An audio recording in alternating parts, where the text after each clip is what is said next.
This is the AAOS Career Podcast, part of the Bone Beat Orthopedic Podcast channel. This monthly series features conversations on professional development and growth opportunities within the field of musculoskeletal healthcare.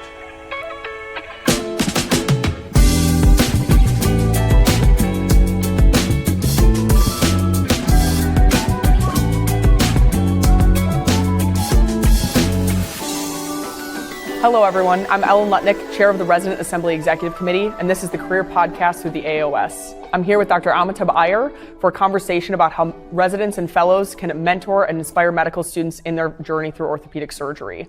Dr. Aiyer is the Division Chief of Foot and Ankle and also Associate Professor at the Department of Orthopedic Surgery at Johns Hopkins. He is also the Deputy Editor of AAOS and probably most known to us trainees in his role as the face of the very popular Ortho Mentor Instagram channel. Dr. Aiyer, welcome to the AAOS Career Podcast. Thank you so much for being here with us. I am so excited, and Dr. Lutnick, it's a real pleasure to be able to join you today, and especially at the beginning of the Academy meeting, which is we have wonderful weather and probably stark contrast to where both of us are coming from right now. That's definitely true. Yeah, absolutely.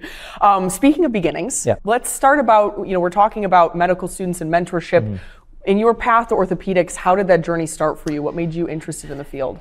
It's really interesting for me, and many people sort of know this, but for those who do not, I had planned going to medical school to become a pediatric oncologist. Wow. And I really enjoyed working with kids, and my mom had passed away from breast cancer, and so that sort of dovetailed together. I was like, okay, that's what I'm going to do. I get to my peds rotation as a third-year medical student and not ever having any exposure to orthopedics up until that point, minus a bunch of ankle sprains from breakdancing. But the reality is I start doing this rotation and I'm like, I just don't see myself doing this. It was not as hands-on, wasn't as interactive as I hope it would be. There's a lot more typing at the computer, charting, and those cerebral kind of discussions, which is great, but just didn't seem apropos for me. And so then finally, I'm now at this impasse in life of what am I going to do? I have no idea for the first time ever. And I'm making my way through my rotations, and surgery was the last one because I was super afraid of surgery. I wanted nothing to do with it, go figure. Yeah. And as I'm making my way through general surgery, I'm like, wow, this is actually pretty cool. I wasn't a huge fan of the general surgery aspects of it. And I was maybe watching way too much reality TV at that time, as my brother will point out. But the plastic surgery sort of attraction, which my brother will quickly say was a very, Beverly Hills 90210 attracted one, was more so, hey, I get thrown into orthopedics. Yeah. And I did that because I had not picked orthopedics. That was just what was left. Yeah. And that was when everything changed. When seeing how patients could improve the quality of life like this, especially total hips, total knees, the fact that metal was going in, the fact that you use these tools. And I remember telling my parents, and sort of in that moment, I'm gonna make this pivot.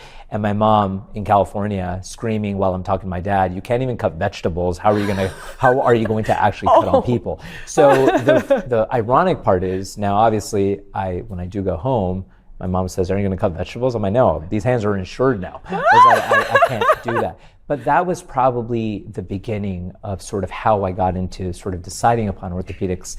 And thereafter, the journey has involved mentorship like crazy. But, suffice to say, that was the original way I got into it, believe it or not. That is awesome. It's so inspiring, I think, for students that, even I've worked with up until this point, the students who decide on orthopedics late are oftentimes the most anxious about that process because they know how competitive it is. And it's so cool to hear a story like that, to know when you get that light bulb moment, you should pursue that, you should follow it. I went into it all really thinking that, hey, that was the only thing I could do. Yeah. I was locked in. I had been talking about it since I was a high school student, that pediatrics and pediatric oncology was it. And honestly, it was the first time that I had this eye-opening thought, I could do something else and be okay. And part of the oncology piece was hey, as in, kind of an ode to my mom. Yeah. But I think for me personally, I had to really kind of have the veil lifted over my eyes to say, hey, there are other things and I could help people in a lot of different ways. And it was at that juncture, it was very anxiety provoking, as one might imagine, but it was probably the best decision that I've ever made. And if I had to go back and do it again, I would do it over and over and over. I just wish I had decided a lot earlier than not. Yeah.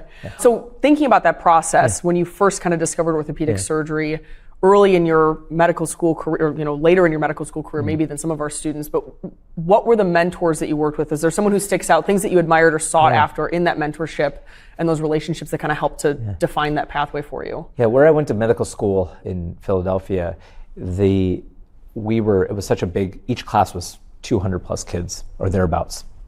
And so you were all over the place. And so as far as being connected to the main hospital and the orthopedic program there at that time, unless you were already in, it was a little bit of a disconnect. Yeah. And that then trying to swim back towards it became that much more difficult. I couldn't even do, when I went through the process the first time of applying and all that jazz, I couldn't even do a sub-I at my home institution because there were no spots available in the time before ERAS was due, applications were due and so on.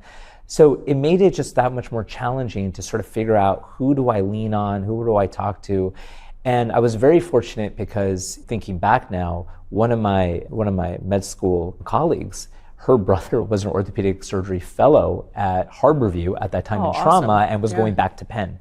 And, to be faculty, someone named Samir Mehta. And, Dr. Mehta gave me a lot of great advice at that time and suggested, maybe you should do a year off and, this and that. But he is probably someone I really look back on as he really gave me a lot of important advice at that juncture about not just when I applied the first time, but then not having matched when I applied the second time around too. Yeah, that's awesome. And kind of finding those, being resourceful, finding those connections, maybe, outside of your home institution, really trying to seek those out, talking to people, putting yourself out there. That's a tough thing to do. I think it becomes even more important, even more relevant now because at that point in time, while social media was maybe not as prolific in terms of the way we engage amongst ourselves and then even physicians with patients as well, but certainly physicians with students, you didn't really know, it wasn't always so easy who to turn to. Yeah. And I would say that while some people, and I'm not going to list everybody, gave me support,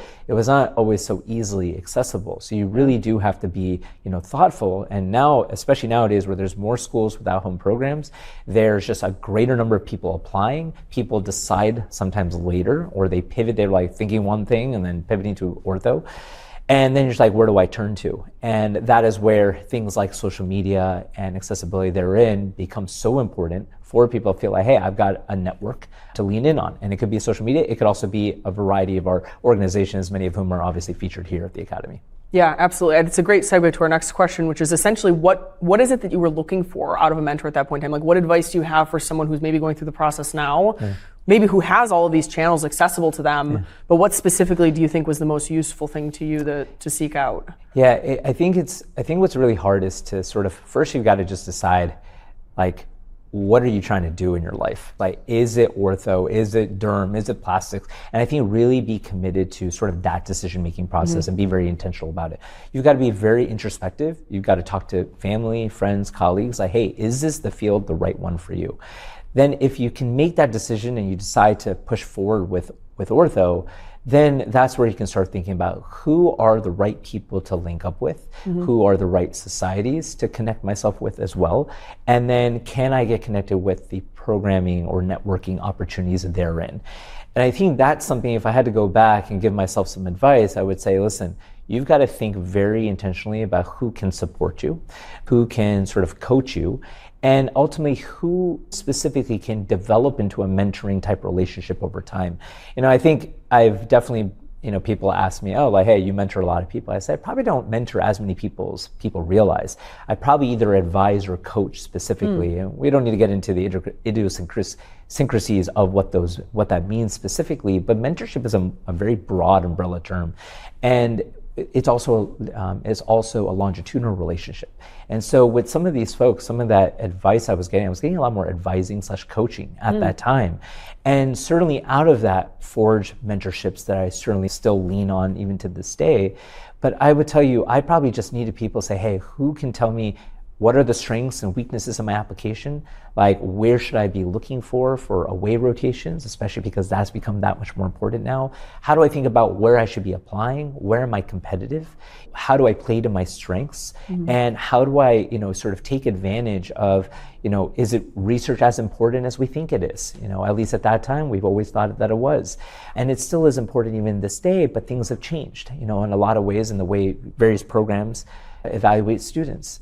So conversely, kind of jumping off of that, you've had these mentorship experiences. You've been able to kind of boil down into what specifically the things that you might be looking for. Did you ever, in your process of coming up through orthopedic surgery, have maybe negative interactions with the field or with people that you were working with, or even people that you were seeking mentorship from? And how has that informed how you approach students now?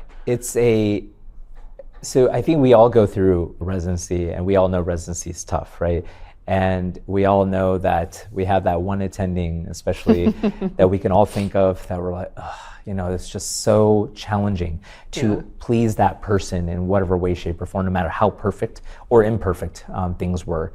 And I definitely felt that through residency, and towards the tail end of my residency in particular, there was one person who really, after a day of cases where I know things just didn't go well, I went back to that individual looking for feedback, and the only response I got was, I don't know how to help you. And especially in an academic environment, someone who trained in that same program, it was just really, it's like a gut punch. But it was also a wake-up call, because in that moment, while I could recognize and be self-aware to know I'm struggling with this, to have someone say, I don't know how to help you get out of this like black hole of yours, or a pit, if you will, it certainly did not, it certainly dawned on me that I'm going to have to change this. And that is something I've carried forward, where, hey, I am always going to be very thoughtful, very intentional about, hey, if I'm working with a student or a resident, whatever, and I see them do X, Y, Z things that need to be sort of like modified or improved upon, that I individualize it, that it's not cookie cutter, it's not one size fits all. And that is something that I really try to be very intentional with, as it were. And that is really what has set my interest in education. That was really what catalyzed it, to say the least. I will say that, as I moved through even fellowship, some of those interactions, again, yelling, there's always yelling in some way, shape, or form. But understanding that, hey, like, if you can maintain your composure as much as possible, even when someone is trying to project their own frustration about whatever, it could be life, could be anything, it'll make it easier for you in practice, because you get to practice, and while I'm dealing with students on a regular basis or residents, we are dealing with patients and their personalities, their challenges, and it really prepares you. So I actually encourage people, like, listen, don't shy away from those sort of interactions, because they're going to just make you that much stronger, down the line.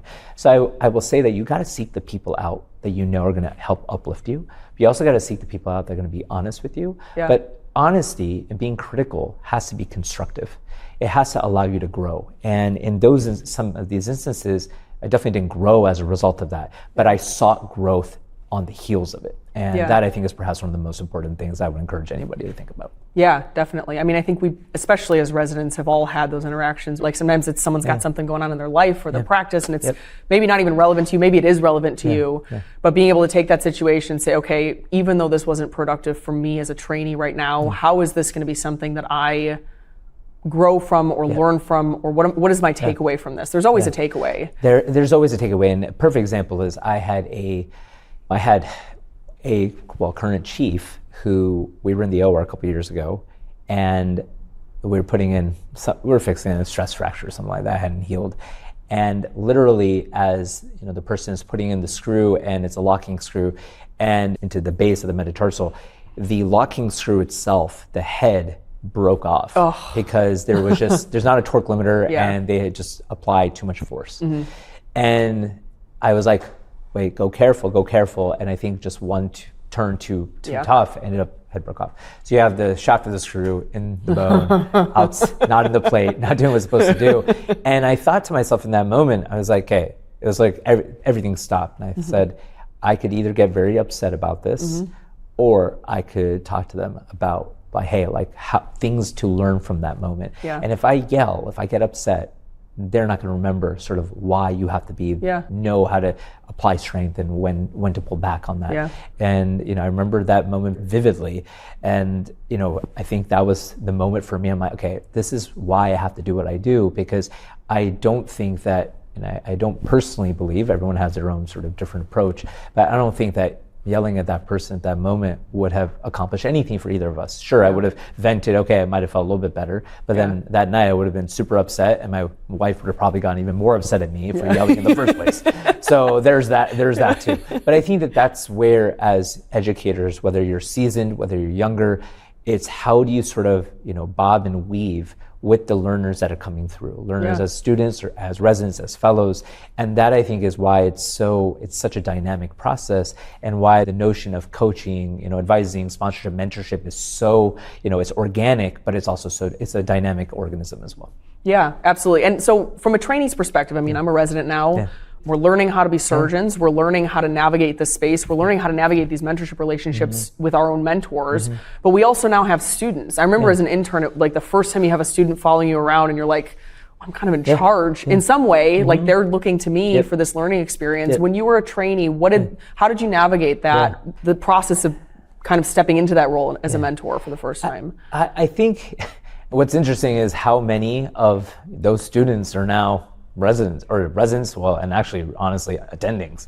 And not to date myself specifically, but it's crazy to think that some of them are my partners, some of them are practicing in hospital-based employment areas, or some of them are at University of Miami. It's incredible, and to see them come up is really, I think, a testament to the amount of responsibility we have to give back as we move along. Yeah. And I think that and part of the reason why I've always gravitated towards students is because of the fact that I think we can both remember feeling lost when you're deciding ortho late, or just deciding ortho at all, not knowing where to turn to, not knowing who can I talk to, who should I not, being told you should do this or not do that. And I think that's where trying to make it give a little bit of a, even if it's not exactly the Google map route that someone's gonna take, but providing them some sort of like topographic layout for how to get from point A to point B. And that to me is where, honestly, I think the engagement has been just so important. And so I was doing a lot of things of the type I do now, advising, coaching, and so on, even as a resident. And it was important to me because I wanted to see people who were interested come up. I wanted to give back, and I kind of recognized that value of a peer-to-peer type interaction at that time, and what it would mean to then have that evolve into an attending to student one, in time.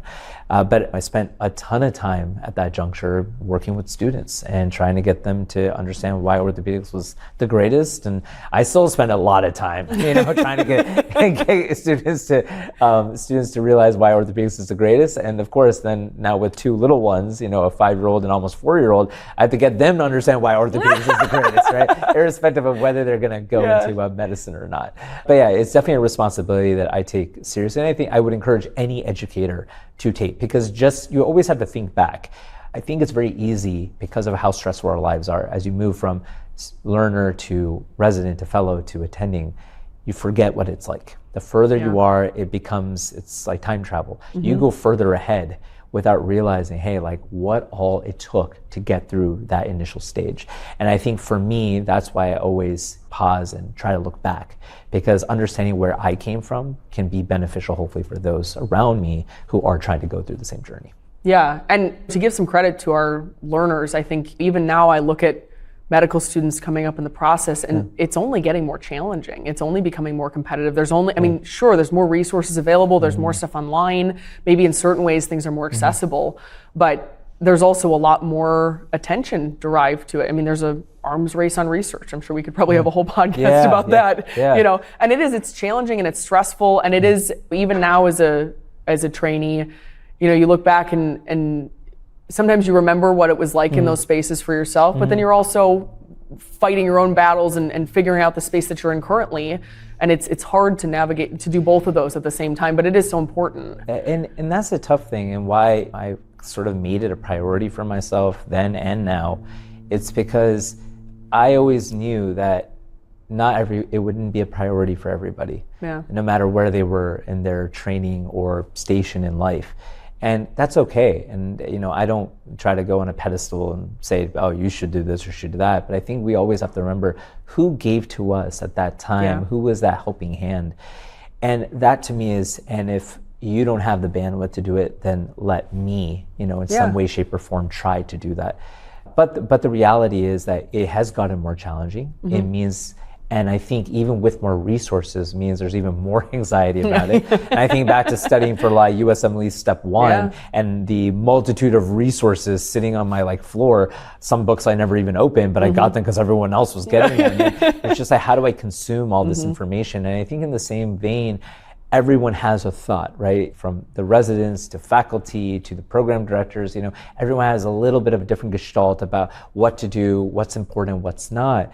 But what I think we can say, and what data is now probably showing, is that the amount of what program directors, as an example, want versus what students think that they want, there's definitely a discordance there. And I think that speaks to, hey, people wanting to asking questions on various forums, like if I have 100 JBJS publications, am I going to match an ortho? And while that's a question for someone who genuinely has a concern about that, and I don't disrespect the question, but I think that it's not just about the research anymore. And while that's a conduit to connection and relationship building, it's not the only thing. And we saw a lot of foreshadowing of this during COVID, as grades went to pass-fail, away rotations disappeared, that there was a lot more holistic evaluation that was required. And I think now more than ever, post-COVID and what some things have changed. USMLE Step 1's gone to pass-fail a couple years ago.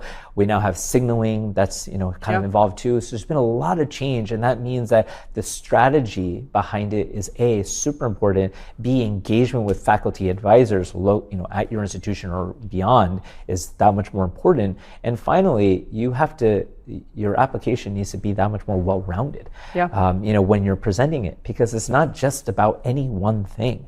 It is about the entire package. And I think some places may emphasize research more than others, but the reality is it's about the totality of who you are and what you bring to the table and your propensity to become an awesome orthopedic surgeon at the end of the day.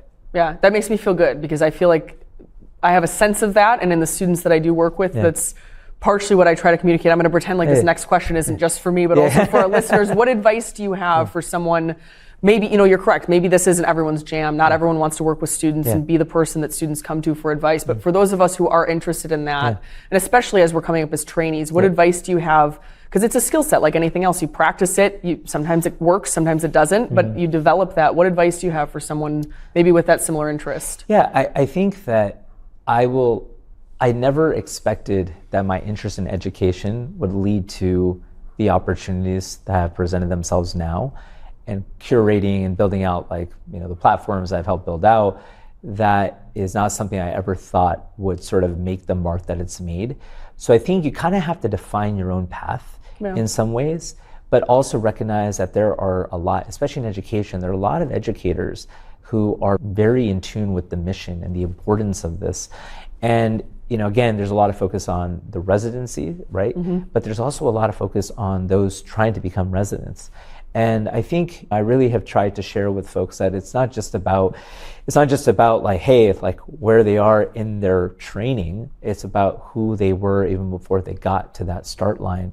And I even talked to industry about that too. I said, you got to be thinking way upstream if you're really trying to curate that pipeline for potential users of your products down the line. But I think in the same vein, we've got to be thinking about that too. But whether it's through organizations like the AOA, whether it's through the Academy and the medical student offerings that they have, whether it's through RGOS or AAOS or Gladden or Pride Ortho or other sort of affinity organizations that have opportunities of this type and programs for med student mentorship, as it were, or just resident mentorship or faculty mentorship, whatever.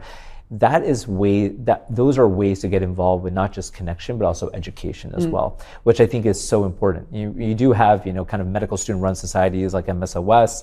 There's OrthoLink Scholars, which is a newer program that's coming up where it's, again, student and resident sort of led.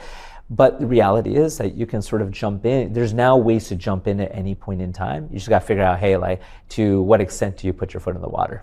Because once you start becoming known as that person, then it's like you're drinking from the fire hydrant. Yeah. And I They'll come find you. Yeah, they certainly will. And I'm honored and humbled that that's the case now. And the platform that I helped build now has sort of is a quote unquote recognizable brand. Yeah. But the reality is that I never did it for that reason. I did it because I was once a student who struggled to find people. And now that I'm quote unquote one of the people, the least I can do is to give back. Yeah. No, I mean, I think literally, I mean, when I was a student, MSOS hadn't started yet. There was no medical student memberships through the academy. And I wasn't probably even the most informed student seeking out all of these different pathways that were larger than my own institution. But I remember finding the Ortho Mentor Instagram and like following and seeing some of the advice. I think there was like, do you need an average of 10 publications to match into orthopedics? I was like, oh no. But I mean, from a trainee's perspective, then I think my takeaway is don't try to reinvent the wheel. There's so many resources and groups out there, and if you can get involved and see what other people are doing, and you can get your foot in the door, maybe meet some people who have their different strategies of reaching out and creating these mentorship pipelines, and then suddenly your email is somehow on a medical student listserv, and you're practicing that skill. You're absolutely right, and I think going to the question of even we talk about like public speaking or doing a podcast and all that stuff, the way in which you get more and more confident with it and how you sort of like give your answers is just by practicing. And you got to start somewhere, right? And even with medical student engagement, I liken it to actually engaging with patients, because there's not a lot of difference between doctoring and mentoring. And that's even been something that's been commented on in Harvard Business Review and so on. Because in the same vein that we have to provide options and strategies to a student, we got to do the same exact thing to patients, right? Obviously, there's incentive, kind of more incentive one or the other, but I think of it as, hey, I'm trying to train the next generation to take over for when I am hanging up the scalpel, if you will. Or hanging up the scrubs. And the reality is that I want to make sure it's the people that I have been able to influence in some capacity who is that next generation. And if I'm not doing that, then how do I know for whom I'm going to trust take care of my patient, who is like the umpteenth revision for whatever reason. Hopefully not. But the point is that we have to be able to, we give so much to our patients day in, day out. And so for me, I feel obligated to give to the students as much as I'm able to. And just like patients come and they get opinions and they go get another opinion, like you're not going to be every person's like cup of tea, right? And that's where it's also important to recognize, just because you find somebody and you don't get along with that individual for whatever the reason, right? Maybe they love Taylor Swift and you are not a Taylor Swift fan. Then the reality is, okay, well then that's a whole different story. But maybe there's other people to find, right? And you don't also have to just rely on one person. And so that's even more of a reason to make yourself available at large and engage, because like the student that comes through may not, they may pivot and do whatever, but there's gonna be another one right behind them that says, hey, like I'd love to chat with you more about what it's like becoming a future orthopedic traumatologist. And that to me is hands down being available, being accessible are some of the most important tenets of what we do and should do. Just like we're like, hey, if someone has a broken ankle and they want to text me and get them on, I'm like, I'll see them as like literally that day or the next day, right? Same thing. But student wants to try to come and hang out, shadow, whatever it is, then I owe it to them. Because me saying no might be the difference between whether they decide to pursue our field or not. And we know that there's shortages. We know that there's concerns for recruitment and diversification kind of across the board. And those are all they're all built in to this notion of engagement as early as we can. Yeah. And so from a trainee's perspective, I guess the pact that we make with the medical students is not, I'm going to be the perfect mentor for you. I don't have all the answers for you, but we can kind of figure this out together. Like I can give you some advice. You can come hang out with me for a day or so. And, if I'm not perfect, like we can talk about that. We can have that discussion of like, how could I, I'm developing my skill set as your mentor as much as you're developing your skill set of, am I interested in orthopedics? Do I fit in this field? Can I find a place here that I'm interested and engaged with? Oftentimes it just takes, and kind of to your point, talking to patients, that education that we have with medical students oftentimes also can translate to educating a patient about a condition or whatever their expectations might be regarding some procedure or some underlying diagnosis. But a lot of that takes some level of humility. And I think especially as a trainee, there's so many spotlights of, I want to be perfect, I want to be prepared, I want to, first of all, having the courage to maybe admit, like, this is not going to be a perfect process and we're going to kind of figure it out together. But then also having those conversations with students like, hey, in that situation, when you saw me talking to a patient, I wish I had handled that differently. Let's talk about it. What advice do you have, or even within the mentorship relationship, I wish I would have given you this advice earlier and I missed a deadline, or I should have communicated this more clearly. What advice do you have for navigating those more maybe teachable moments, but maybe more stressful moments as well from a mentor perspective as we're coming up? I think it's perfect. I mean, it's perfect in the sense of, going back a minute, I said I actually relish showcasing the challenging times, right? Like, I don't need people to know about whatever number of publication I just had. Personally, I don't. Yeah. But I want them to know that, oh, hey, like, I struggled through residency, I struggled matching, whatever it is. And with that in mind, because that adds a layer of realism to it, that it's not a filtered life. It is, there's a lot of blood, sweat, and tears that go into what we do day in, day out. So with that in mind, I am very aware of the fact that, hey, there are times where some students, as an example, are perfect, right? They're like pretty darn good. There may be some tweaks here and there, but not a lot. There's other times you have to have challenging conversations. Just like you have to talk to a patient about, hey, something's not healed, we're gonna have to revise it, or whatever it is. But the reality is that you also owe it to them. In the same way you have to have a conversation with the patient, you gotta do the same thing with that person you're working with, to say, hey, like, these are things that I'm worried about.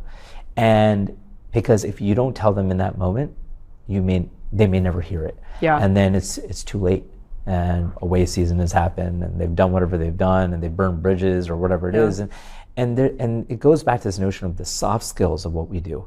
We're so focused on the objective. Okay, hey, what do the X-rays look like? What's the alignment like? Is it within tolerance? Is it healing? Is it not? Like, those types of things.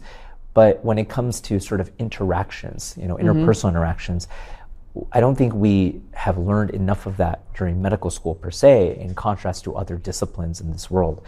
And so that is where the soft skill element becomes that much more important for people to understand, hey, how should you be interacting in the OR? How should you be interacting in clinic? How do you present a patient? Some of these like other things that sometimes just go, maybe like swept under the rug.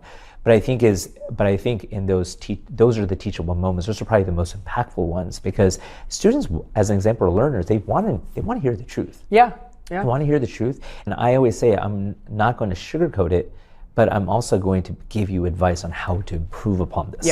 Do this, do that. And I just had a recent conversation with a resident about what's happening when they haven't seen something before, because they sometimes get sort of stuck in place or whatever, and don't like bob and weave nearly as much as I would expect.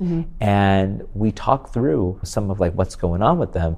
And I think that this is someone who has skills, has a great skill set, they just need more reps. And that is like, you need to encourage seeking that out, do as many as you can. Like, don't, like, even if you're double scrubbed on something, go, right? But that's not necessarily the situation where it might be for someone else, when you have to talk to them about how do you interact with staff? How do you interact with this and that? And that is really the person, it has to be personalized. And again, whether it's a resident, whether it's a student, whether it's anybody, those conversations are so critical. And if you don't do that, then you're gonna be kicking yourself later because you wrote a letter per se, and then it comes back on, you're like, well, you said this about them, they're not doing that. And if you're that advocate for that person, then it's certainly that much more important that you really advocate for them even as they're moving along. Yeah, it's hard to receive critical feedback. It's never an easy thing to have someone say to you, hey, this is not where I need you to be at this point, where I know you can be at this point. I would argue it's almost harder to give critical feedback because that takes a level of commitment to that person and awareness of that person. You've observed them, and frankly, you care enough to have a conversation that's probably not always comfortable. And I think that even now, working with students in my capacity as a trainee, it's given me a greater appreciation now, having had a couple of those students with conversations with students, a greater appreciation for the mentors that I do have that bother to have those conversations with me.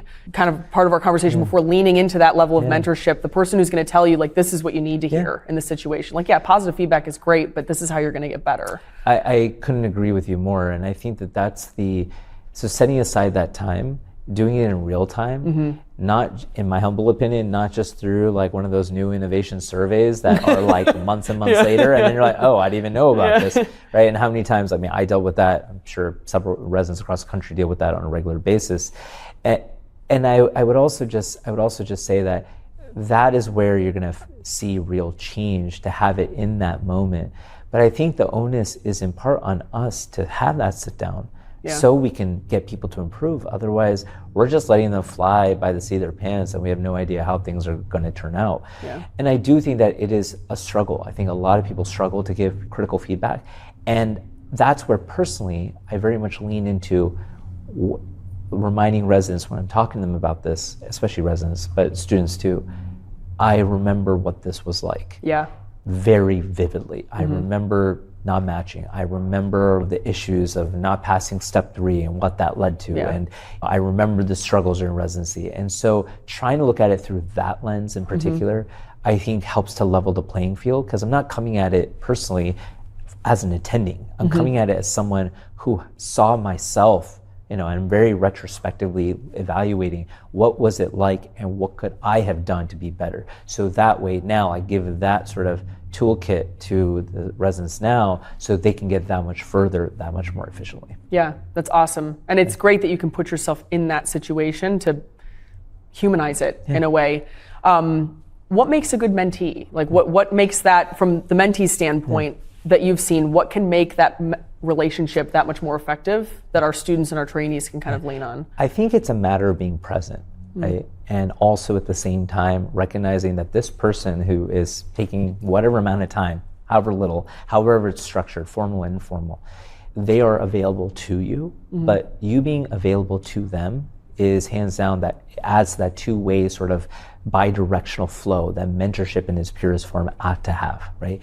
And I always say to folks that the mentorships that the folks who I consider true mentees are the ones that they're not really mentees anymore, they're friends. Friends of mine, and I've had conversations about their lives, about family and whatever else, and that's what it should get to. But I think also at the same time you have to recognize that folks have to they have to fly on their own. And I don't expect me to be the only mentor to them.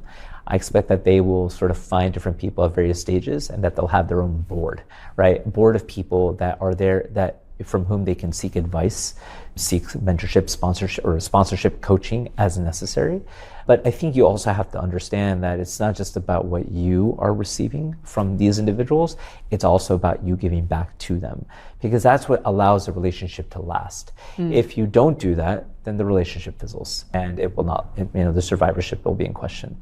But that may be okay too, because not all relationships are built to last. And I think in this particular setting, but I think it's also important to recognize that people who spent time investing in you also want to know that you're doing okay, and so I think that it gets lost in the fray of life, right? And again, for many, it doesn't become a priority. I mean, I literally was just texting. My last year at Miami, it was sort of the COVID year, a year before yours, and it was the legacy year, I consider, for me at Miami, where we had 17 applying, and 14 of which matched. Oh, that's amazing. And 2 of them I'm pretty darn close with, are chiefs now, and I was hoping we would reconnect and recreate a photo that we had from that time after they matched before I left. But the whole point is that, I still stay in touch, how are things going, what's going on in your life, and so on. And it is reciprocated in some ways, but not necessarily as robustly as I would hope or would like to see. But that's okay. I don't fault anybody for it. But I do think that the more that people can be available and give back, I think that is probably the purest essence of being a good mentee. I think it's also just being willing to put yourself out there, with the mentor about what you're interested in, what you're not interested in, what you're sort of define. You can define goals. I'm very informal, but some people want what do you want? What do you want to do? How can I help you? And for some in that situation, you've got to come at it with that sort of hey, let me list out what I'm looking for here, because some people want that, they want that sort of built out for them ahead of time.